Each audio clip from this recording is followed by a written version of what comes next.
Hello. Hi, Brokenblade. I'm Manu from CBLOL Insider. First, congratulations for the win. Thank you. So, this is your fourth MSI, and this time you arrive at the championship as the running up of the first stand. Because of this good performance in the first international of the year, you feel that JOGOU have some pressure to repeat the same success at MSI? I mean, not necessarily. I mean, I think for us, we just took the lessons we have gotten from first stand, because obviously, yes, we came close, and yes, we came to the finals, and we beat two SK teams, but in the end, it didn't really matter. Obviously, we made it far, but for us, we took a lot of these learnings, and that is the things we have taken from first stand. I don't think there's more pressure. Obviously, from the outside, the expectations might be higher now, which obviously makes sense from a fan perspective. But Mhm. for us, we have to prove it to ourselves again, and that's what we want to do. Okay. You guys faced Test today. In an interview with Insider, Duran said he was quite curious about Zuyan because he's a rookie in his first international experience. After playing against him, what's your opinion? Um, I mean, I expected basically how he was playing today. I think he was very strong on certain champions, but Mm-hmm. when he didn't get his champions, I felt like he was a bit weaker in the laning phase. So for me, I had good opportunities to take over like a lot of good parts of the game. I think in game 1 and 2 he was quite strong, and Mm-hmm. then it went downhill from there. Okay. Um, Speaking of you, you're a top laner who played many times with these different, unusual picks in the position. Today, you brought Clad in game 3 and Anivia in game 5. But can we expect more different picks during this MSI? Do you think this could be an important factor in your chances against Asian teams? I mean, yes, and it's not just the Asian teams; it's any team really. I think that's the beauty of top lane. You can play a lot of stuff, Mm-hmm. and I will take advantage of that as a top laner. I think it's like kind of my. I mean, it's my signature thing, to counterpick people with like champs that are just not very known, but also are just good. Uh-huh. And I mean, today, I didn't really counterpick the Anivia, but more like I blind picked it, which I thought was just gonna be strong in the game. But yeah, I mean, I was happy. I was happy with the Kled game and the Anivia game, with how much pressure I've had in the games.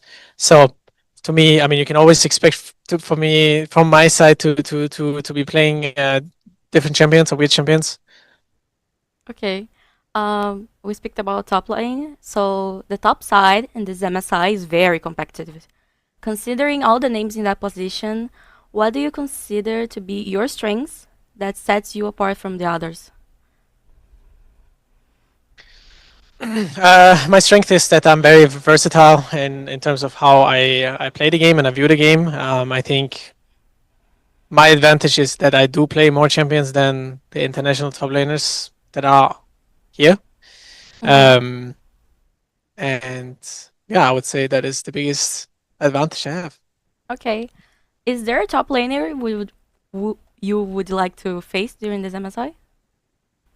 Yes, and that is the guy who I will be playing next. It's going to be Zeus. I haven't had the joy of playing him in a while, so this one Mm-hmm. is going to be quite nice.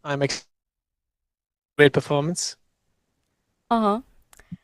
We already talked about your very big pool, your champion pool. So today, do you translate those picks to a series against aggressive top laners like Zuan? I mean, it's always preparation. Like you have to always see what the enemy top laner is looking to play, what he likes to counter pick you with, and like Zeus is a top laner who plays very good counter picks as well. So I will have to think about like what I will pick. So for me, especially because HLE is a very top side heavy team, I will have to think about how I'm playing my game, right? Because they like to leave daily carry on the weaker side and just make top lane the strong side.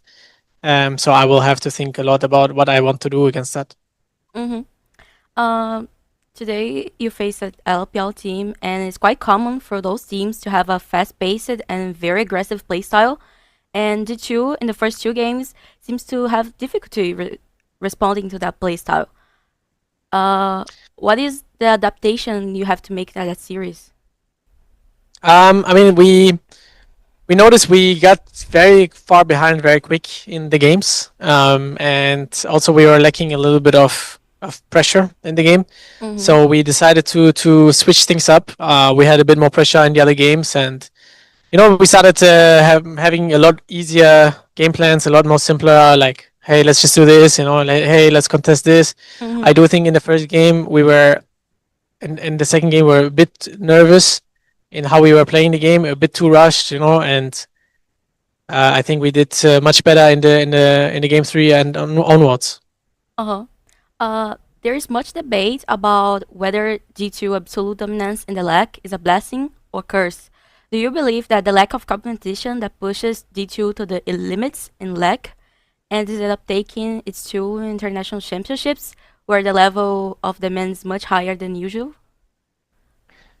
I mean, it's a good question. I feel like I've seen this discussion a lot, but for us, we cannot choose. So we will just want to play as good as we can for whether it is in Europe or not. I mean, we did actually struggle a little bit in Europe, so I don't think the competition was struggling there. I think we were struggling, but that was also good for us. It was more of a wake-up call for us. But I think we are just a team that adapts the best and evolves the fastest from any European team. So I think that's the reason we keep being on top. You was here at Brazil at MSI at first stand, sorry, and you probably noticed that G2 has a lot of fans here in Brazil. So in the end, could you leave a message for them? Yeah, I mean, it was my first time in Brazil in first stand, but it's a time I will not forget. Also due to the fans, the studio was so small compared to a usual international event, and yet you guys were so loud, and I really appreciate that as a player, and I hope you guys understand that it means a lot to each and every player, especially to me. So thank you guys for supporting us. Thank you, Brokenblade, again. Congratulations for the win. Thank you very much, and bye bye.